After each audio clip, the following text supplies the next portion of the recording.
de um lugar de muitas mulheres para dar visibilidade para duas coisas muito importantes, né? O lugar dessas mulheres negras, dessa brasilidade ou dessa negritude negra, mas ela fala pela literatura, ela vai buscar na história, e eu sou historiadora, né? Também aquilo que as religiosidades e que a raiz das palavras podem ajudar a população negra a criar uma identidade de pertencimento, né? Ou dessa cultura que ele foi tomada por conta do processo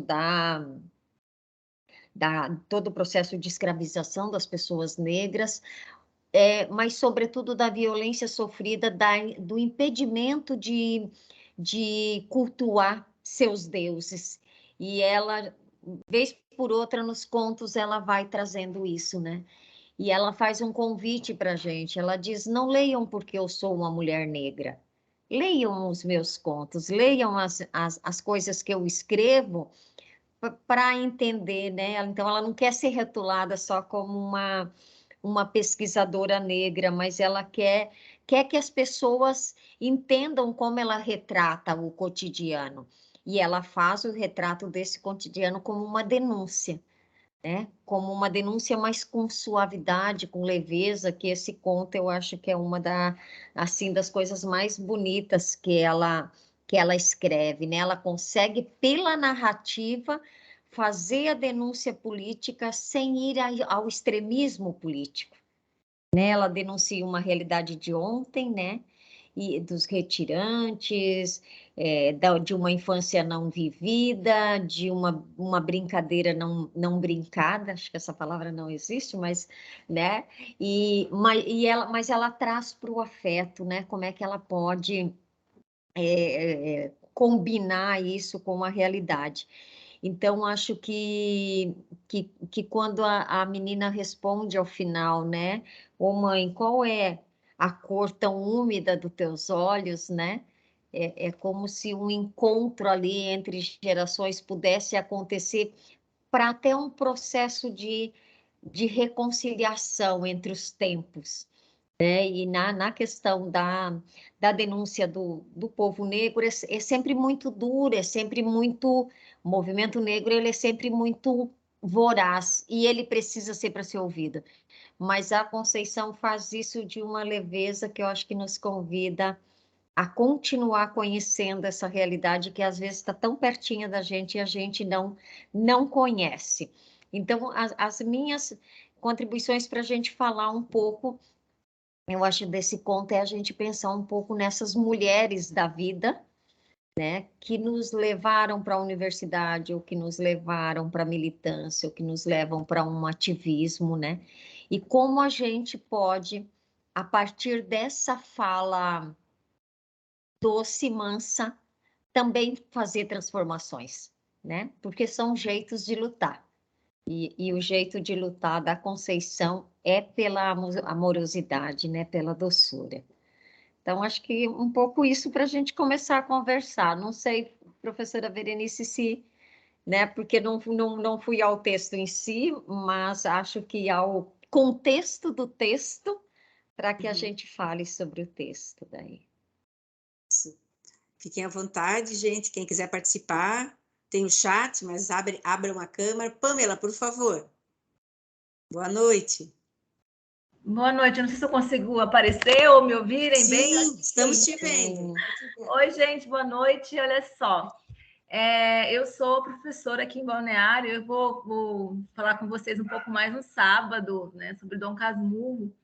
Mas este conto de hoje, O Olhos d'Água, eu fiz questão de estar aqui hoje, assim, eu falei assim, olha, eu não vou poder participar de outra reunião, porque eu tenho que estar aqui hoje, porque, assim, esse conto, ele fez parte de uma das atividades que eu fiz na sala com o pessoal de oficina de literatura. E foi muito duro ler com os alunos este conto, porque são alunos adolescentes, porque o adolescente tem aquilo do extremo, né? Eles amam e odeiam na mesma proporção, com a mesma intensidade, ao mesmo tempo, né? E então, assim, algumas meninas choraram porque sentiram assim o impacto da obra, sentiram a dor daquela mãe, elas ficaram assim, nossa, elas ficaram tão emocionadas, elas diziam, prof, como é que essa mãe aguentou isso? Como é que foi possível?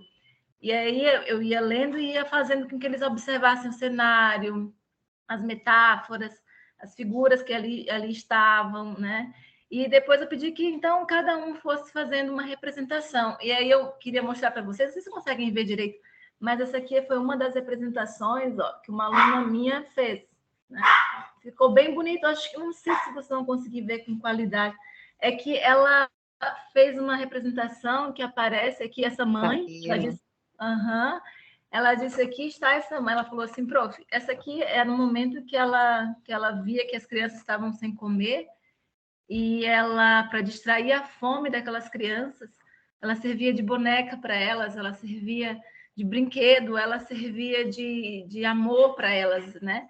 E aí ela disse assim, eu queria colocar ela assim, ó, poderosa, uma senhora dona de si. E ela fez uma relação com uma carta do tarô, a Imperatriz, a Mãe Terra, ela começou a falar. E aí eu pensei, nossa, como esse conto consegue alcançar, né, as pessoas, né? Não somente as pessoas que estão dentro do mundo da literatura mais diretamente, mas as pessoas no geral, né? Que os meus alunos, assim, alguns deles não têm essa vivência de leitura diária, sabe? Então, assim, como foi um conto impactante em sala de aula?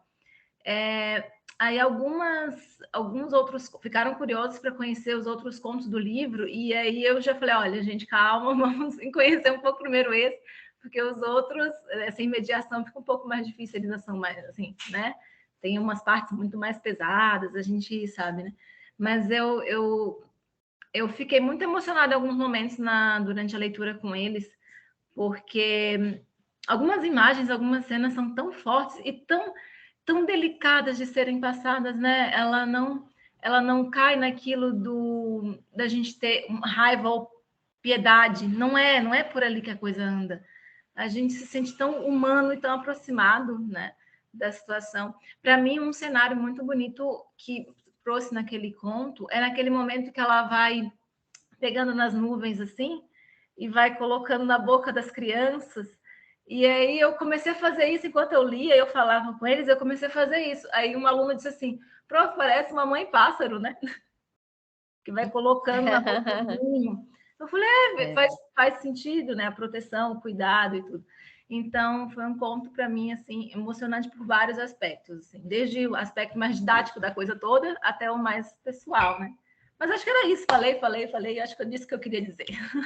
E é isso, né? A professora Cirlei traz uma questão bem importante, né? Porque é justamente, existem todas as referências em relação à Conceição, mas há que se ler o texto com esse narrador, com essa narradora, né? Que nos chega cheia de humanidade, né?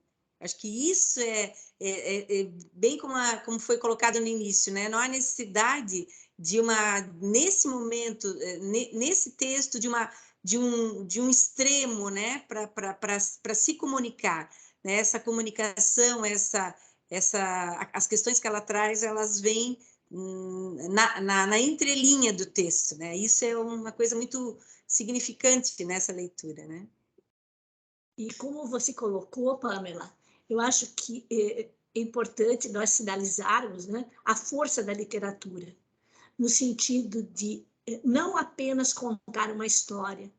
E eu acho que é importante que a escola leve, né, esses textos, e esses textos sejam discutidos, né, no coletivo, dialogicamente, né, para mostrar a potência do literário, né? Que é falar sobre a vida, né? O estar no mundo, né? Formas de amar, né? Formas de sobreviver, né? E o que a Conceição diz, né? Que eu acho que é essencialmente a força da sua literatura, né? É mostrar que o amor é o sentimento que leva à potência da vida. Né? E ela vai falando, né, em situações do dia a dia. Né? a partir dos encontros casuais, né? E qualquer leitor sensível percebe isso, independente da idade, né? Porque não há necessidade de você ter vivências múltiplas para entender o que é o amor, né? E como que é possível sobreviver e achar formas de sobrevivência quando o amor está circulante, né? E eu acho que esse texto, né? O próprio título, né? O título já diz isso, né? Olhos d'água, né? E ela começa de uma forma impactante, né? No sentido de mostrar, né, uma noite, né? Há anos, quer dizer, ela tira da temporalidade, né? Uhum. Uma noite há anos, acordei bruscamente e uma estranha pergunta explodiu de minha cabeça. Explodiu de minha cabeça. Né? E a pergunta era a cor dos olhos da mãe. Né? E o que a Conceição quer dizer com isso? Né? Que as relações não estão presas ao aparente, ao que é visível. Né? A força das relações está na troca de sentimentos, na troca de carinho, na troca de apoio, né?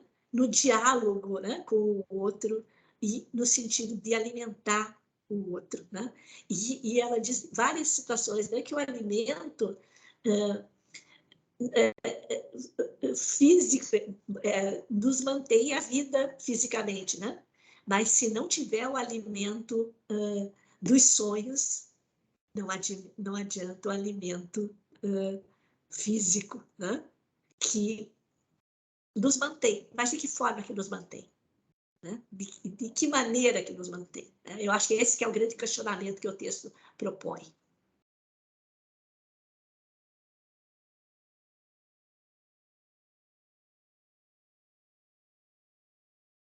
Acho que ela fala das estratégias de sobrevivência, né?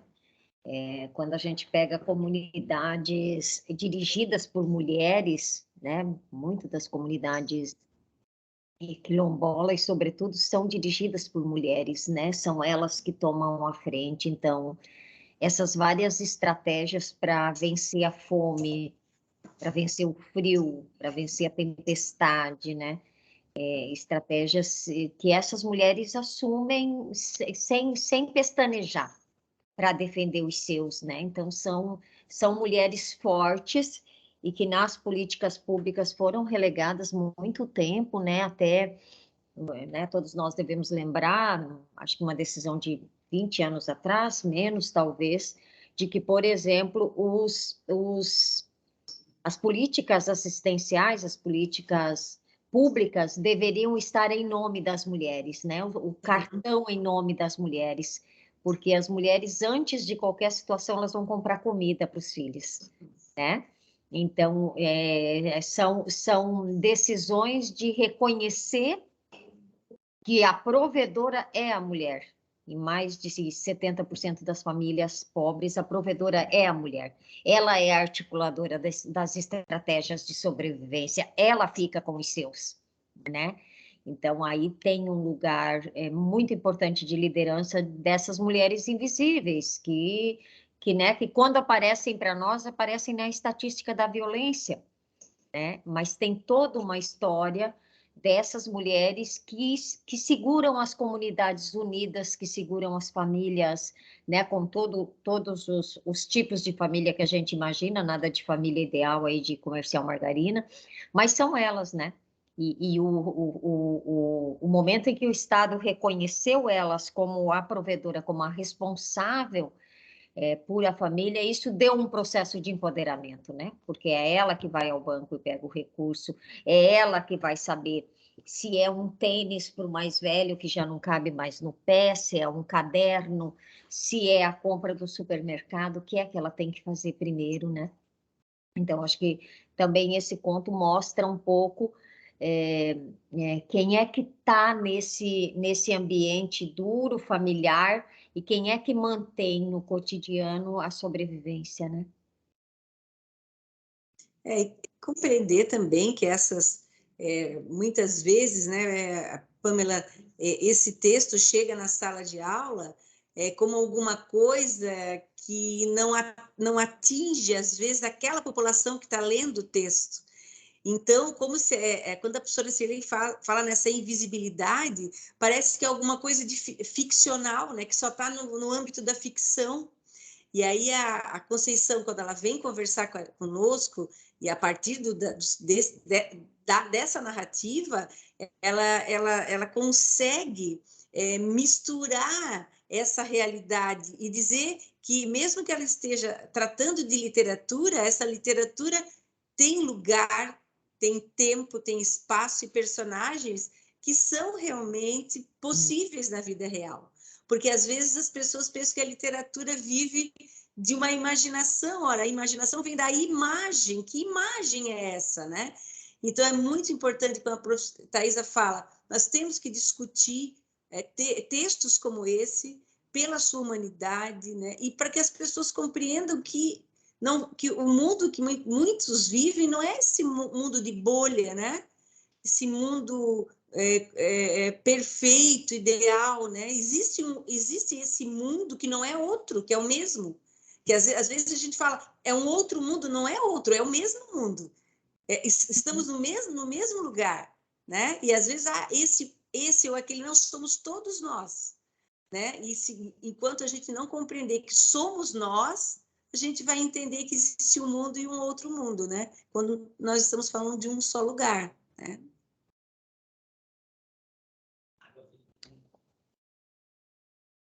Mais alguma coisa, gente, gostaria mais de comentar? Algumas passagens que eu lendo o livro dela, que ela já fala que a escrita dela é contaminada pela biografia dela, né? E me lembrei muito do quarto de despejo de Maria de Jesus, né? Porque vocês falaram tanto de imagem, né, da figura, e a professora ali também, Pamela, falou, como é que pode, né, a palavra fazer a gente criar toda essa imagem, toda, né, o cenário, a situação, né, de dor, de fome, enfim, e permeada pelo amor, porque só com ele para seguir em frente mesmo, né? Eu me lembro esse texto dela mesmo, ali onde que ela fala que era como se cozinhasse ali apenas o nosso desespero, né? Desesperado desejo de alimento. Daí me lembra algumas cenas do quarto de despejo, do diário, né? Que também tinha toda essa situação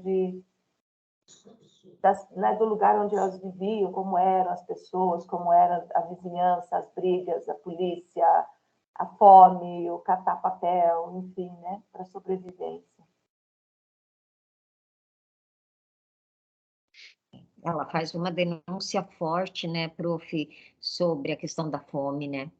E se a gente pensar que, de novo, a gente está com mais de 30 milhões de pessoas abaixo da linha da pobreza, é uma denúncia muito contemporânea, né? Porque eu tinha também apontado aqui, né, isso de que o cheiro imaginado chegava a debochar do vazio do estômago, né?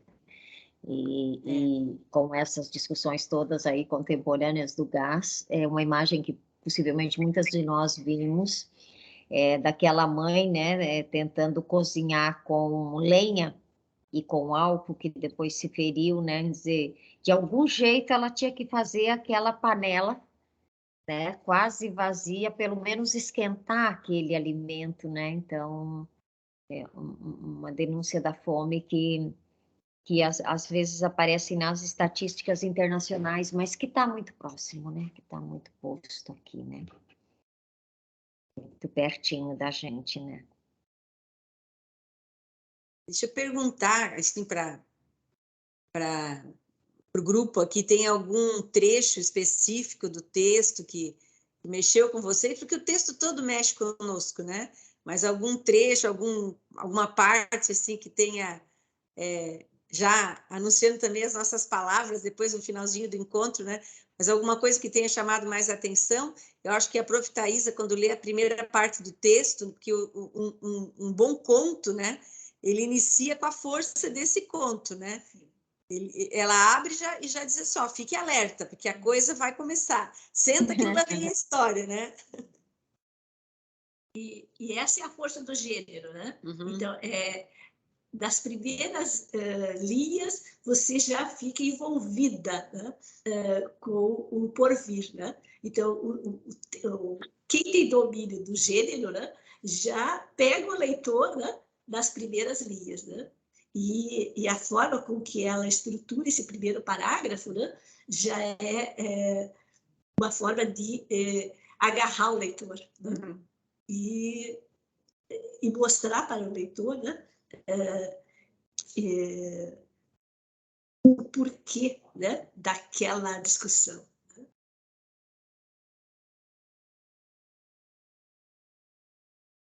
Mas alguém gostaria de comentar aí um trechinho? Eu tenho um aqui que você... Ali, professora. Ah, vamos lá. O que me tocou muito, assim, eu sou nova aqui, né, e eu estou aprendendo muito com vocês, e obrigada por isso. Mas a hora que, mesmo dentro de toda a deficiência da vida delas, das crianças, da mãe, da fome, né, o momento que elas brincam que a mãe se torna rainha.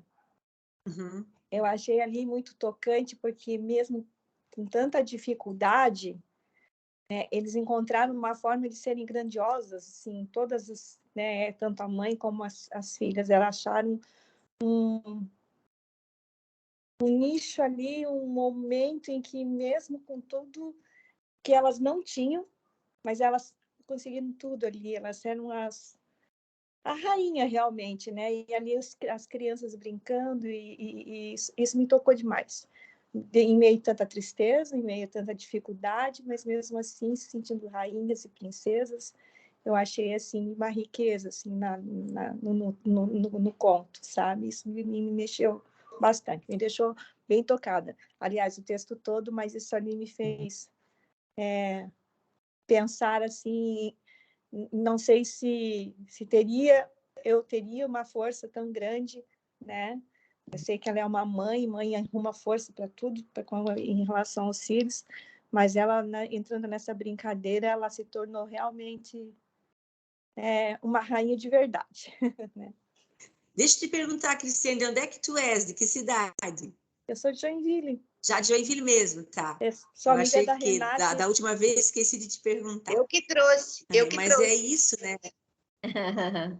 Que bom, isso, fico feliz, né? A gente vai criando essas redes, porque quando a gente vai conversando sobre essas impressões, o que a gente está criando é uma rede, né? E alguém falou no início aqui que foi o lado bom, né? Que acho que foi a Rose que falou da pandemia, e é mesmo, a gente conseguir criar na distância essas redes. Sim. Porque eu acho também que essa mãe, ela cria uma rede com esses filhos tão forte, tão significativa, né? Aquelas imagens dos finais, eu estava com o texto aberto aqui, do final de tarde, quando ela diz que as flores eram solenemente distribuídas, né? O que é uma coisa solene, né? É uma coisa que faz a gente parar, sentar e respeitar. Então, o que faz a Conceição? Ela tira essa palavra do... Ai, travou. Uma palavra, né? Esse advérbio coloca na estrutura. Quando ela falou, quando eu li esse texto, e a gente não lê uma vez só, né? Até eu me fiz solene, assim, ouvi, esse trecho me comoveu, porque ela criou uma rede tão forte que aquilo era uma solenidade naquele momento, né? Se parou para se dedicar àquele instante, né? E eu acho interessante que ela pega a magia do dia, né? Aqueles momentos do dia em que a própria natureza gera um encantamento, né? E que muitas vezes a gente não se apercebe, né? Desse vínculo com a natureza, né? Então, essas possibilidades que a natureza propicia, né? E tem um trecho que ela diz também assim, né? Às vezes, no final da tarde, sempre em algum momento mágico, né? Antes que a noite tomasse conta do tempo, ela se sentava na soleira da porta e juntas ficávamos contemplando as artes das nuvens do céu. Uhum. E isso me lembrou o meu pai, né? Meu pai, todas as noites, né, nos convidava para que nós apreciássemos os movimentos das nuvens. E a cada noite ele selecionava um poema e lia esse poema para nós, né? Então, essa relação, né, que a Conceição traz, né, foi uma relação que eu vivi, né? Quase todas as noites meu pai fazia isso, né? Então, antes do jantar, tinha uma sacadinha no final ao lado da sala do jantar, né? Então nós saímos para essa sacadinha para olharmos as nuvens, e ele sempre selecionava um poema, né? Para alimentar os nossos sonhos, né?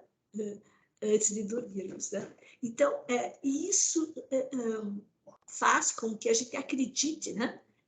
Na potência da vida, independente das dificuldades, independente das agruras, né? E você se fortalece para sobrepujar, né? Esses obstáculos. E, de uma forma geral, se a gente não tiver esses espaços, a gente fica...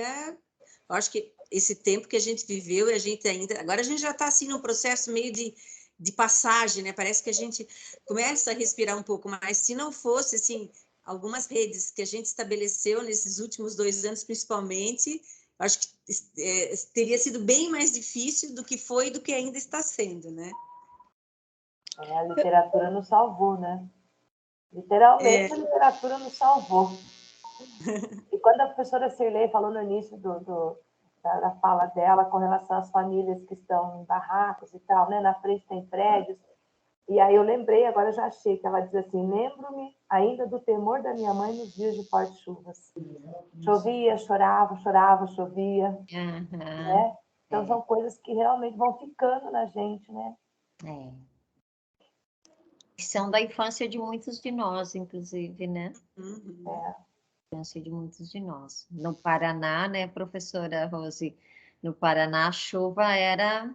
Agora o tempo está completamente de novo, né, virado, mas eram tempestades de nos fazer chorar junto, né? E agora, nessa estatística da semana passada, tem no Paraná 400 mil famílias que ganham até R$85. Então, não precisamos nem sair do Paraná para a gente perceber a fome, a falta de casa, comida, né? Moradia, escola e tudo. E deixa eu levantar mais uma questão que me agrada muito nesse texto, que é a questão sempre da água, né? A água é um elemento... símbolo da vida. Isso. E é interessante, porque a gente encontra essa água em vários autores. E até no título. E no próprio título, mas cada vez que a gente se aproxima de um texto que tem essa metáfora mais presente, ou em título, ou no decorrer do texto, a gente nota como as várias formas de olhar para esse elemento, né, da água, né? Ou ele é lágrima, ou ele é saudade, ou ele é recomeço, né? Ele é ritual de passagem, ele é a água sempre como esse símbolo forte, né? Do rio, do caminho, da vida, né? Então, ou no fluxo da do vida. Fluxo Né? da vida. Eu acho que mais do que a vida é o fluxo da vida. Na semana passada, a gente teve o tchau da Lígia Bojunga, mediado por uma egressa nossa do curso, e quando a mãe conversava com a filha, dizendo que ia embora de casa, ela estava na beira do mar conversando com a filha, né, sobre isso. Então, a água sempre permeia, né, a literatura de um jeito ou de outro, né, ou pela sua presença, ou justamente, às vezes, pela sua ausência, né.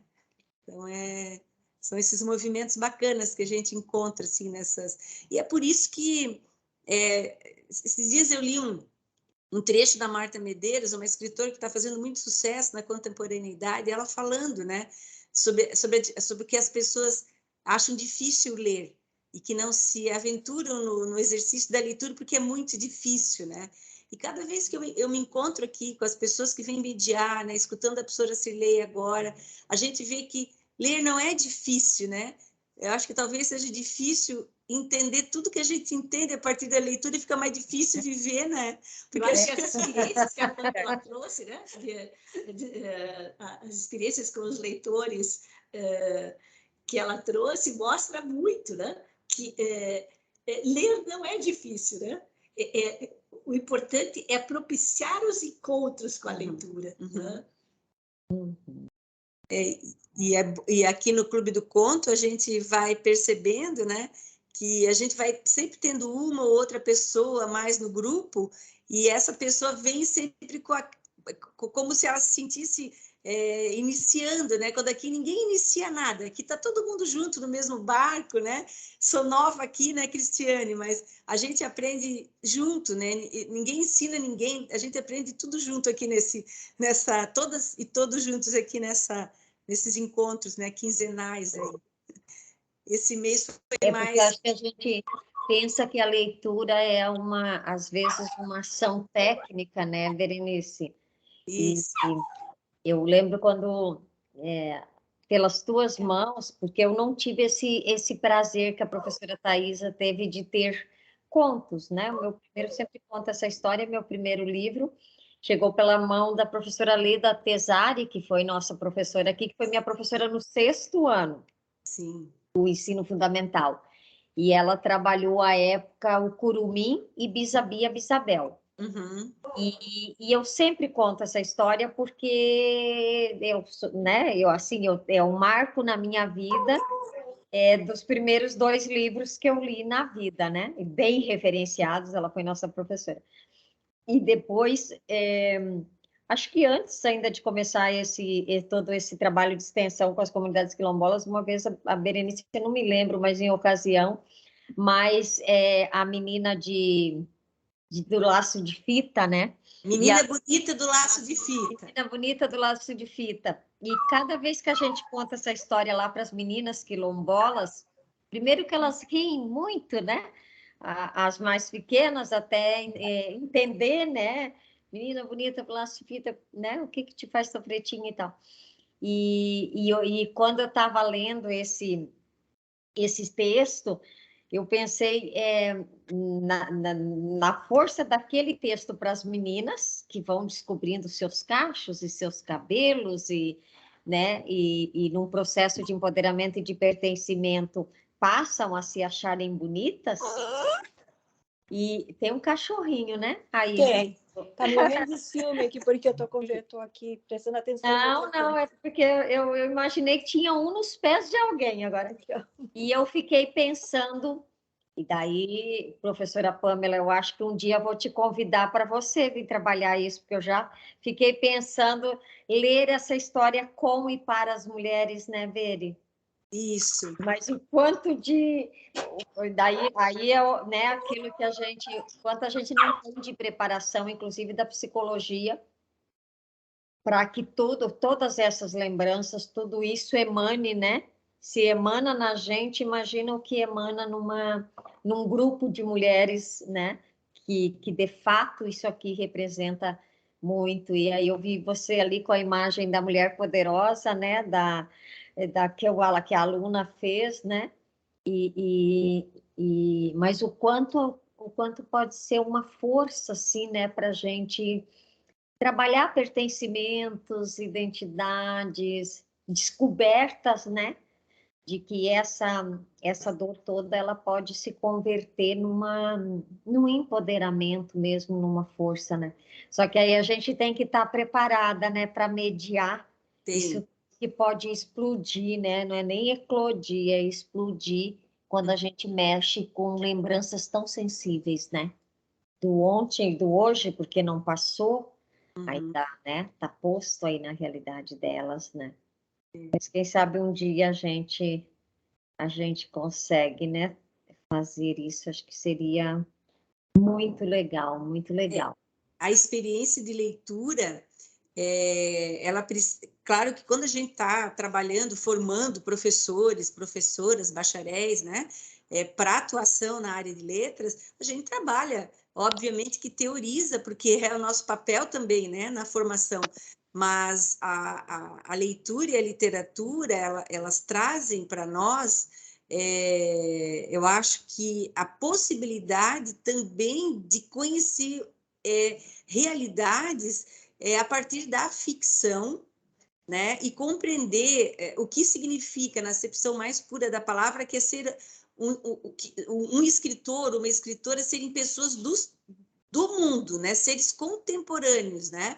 E que observam esse mundo, e a partir da literatura a gente conhece muito mais, às vezes, a própria história de um povo do que da própria história, que às vezes está muito ligada às questões oficiais, ao texto mais ligado à veracidade, né? O que se pretende mais, com mais verdade, entre aspas, e o texto literário não, ele vem como quem não quer nada, vai contando uma história aqui, outra ali. Quando a gente olha toda a história contada naquele determinado momento, a gente compreende aquela determinada sociedade, né? Tem uma pesquisadora aqui do Rio Grande do Sul que chama Zilá Bern. Ela diz que o que pode a literatura, né? A literatura pode pouco, mas como o bobo da corte é a única que pode rir do rei. Eu acho isso fantástico, né? Que é bem isso mesmo, né? Muito bom. Olha, enquanto vocês estavam falando de fluxo ainda, falando do momento mais impactante para cada um e do fluxo da água, das correntezas, que ela até fala, né? Essas águas são correntezas, né? E a parte para mim, assim, que foi uma correnteza, sabe? Se formos usar a ideia do livro, foi a parte final. Nossa, aquele final, não estava preparada para aquilo, não, gente. Eu não estava, imagina os alunos, eu não estava preparada. Eu cheguei assim, quando chegou aquele momento, eu fiquei impactada. Porque aí é quando vai recomeçar. É o ciclo, né?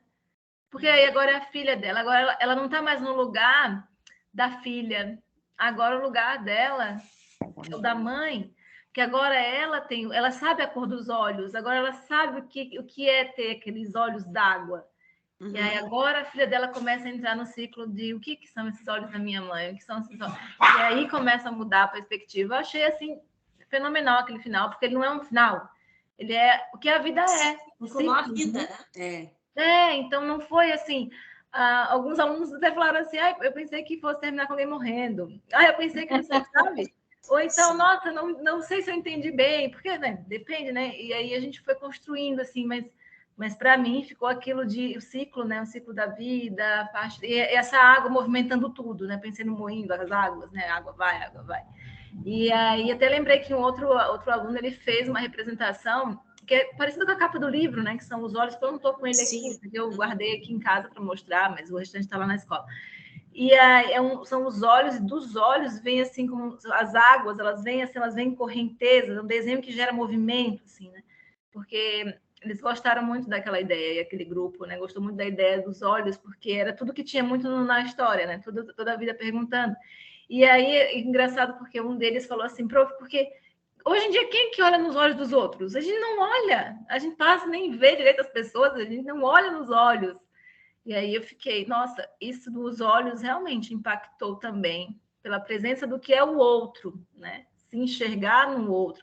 Aquela brincadeira que ela, já mãe, fazia com a filha, de as duas ficarem se olhando, esse espelho da alma, os olhos d'água, né? Aquilo foi muito forte para alguns. E para mim foi a ideia do ciclo, né? Das águas, da vida e coisas do gênero. Mas é isso. Muito bem. Pessoal, não esqueçam de botar a palavrinha de vocês aí no chat, que daqui a pouco a gente vai conduzindo para o encerramento, né? Eu estou hoje sozinha aqui tocando o clube com a Thaisa, estou sem as meninas, tiveram problemas com a internet, eu vou anotar as palavras aqui, apesar de que eu posso falar também, porque a gente está gravando esse finalzinho, tá? Mas... Cirlei, queres ir amarrando, porque daqui a pouco tem aula. Acho que a Renata levantou a mão ali, se ela quiser. Dá tempo de falar ainda? Fique à vontade, por favor. Dá tempo de falar ainda, Dá? Tá, sim, Rê, fique à vontade. Não, eu só queria dizer assim que eu fiquei muito tocada, né, com o conto, e porque é a realidade, né? A realidade que está morando no nosso lado e que muitas vezes a gente não vê, né? essa dor, essa fome, essa tristeza. Mas me tocou muito também, porque eu lembrei muito da minha infância, né? Da minha mãe, da minha infância.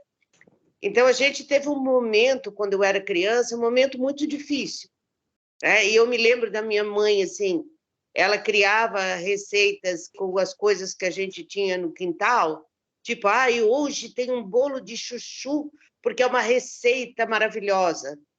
E anos mais tarde é que eu fui descobrir que aquele dia não tinha dinheiro para comprar carne.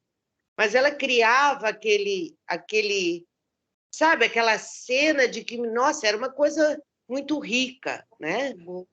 Livros, a gente tinha só o Morro dos Ventos Uivantes, que ela tinha trazido de casa, de solteira. Então, eu, com 7, 8 anos, ela lia o livro para mim e explicava as coisas. Não era uma literatura da minha idade, né? Um livro.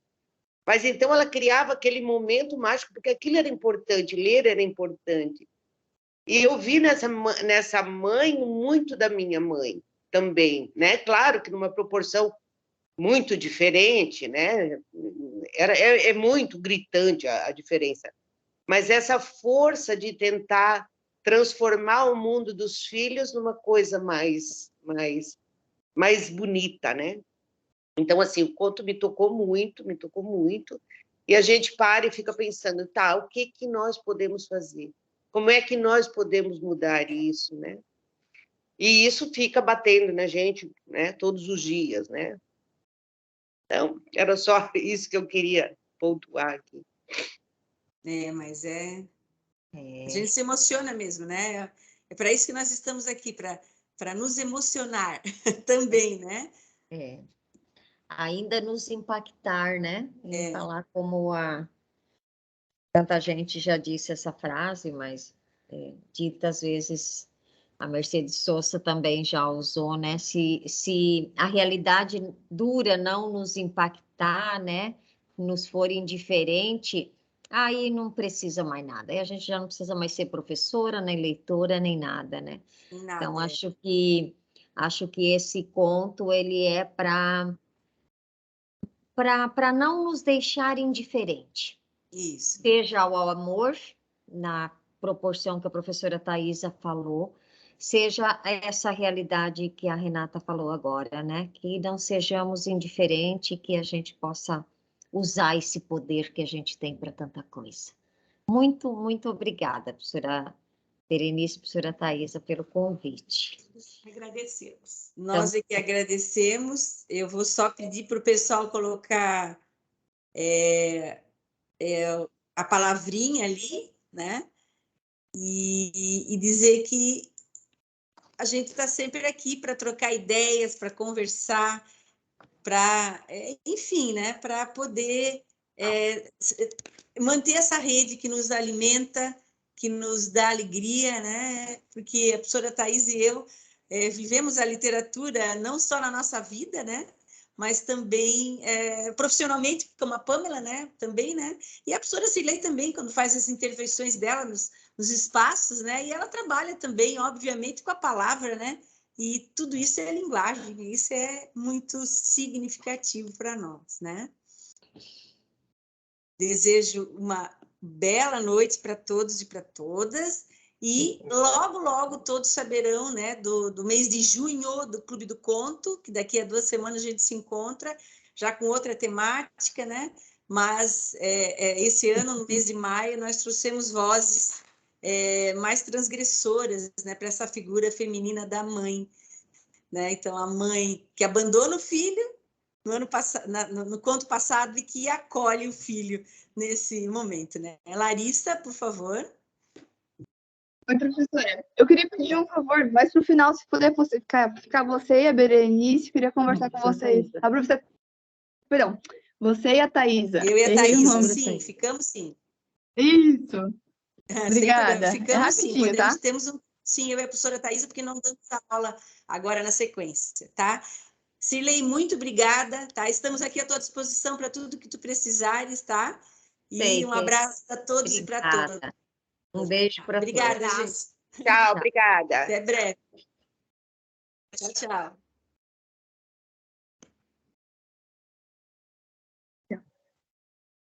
Pronto. Estamos vendo?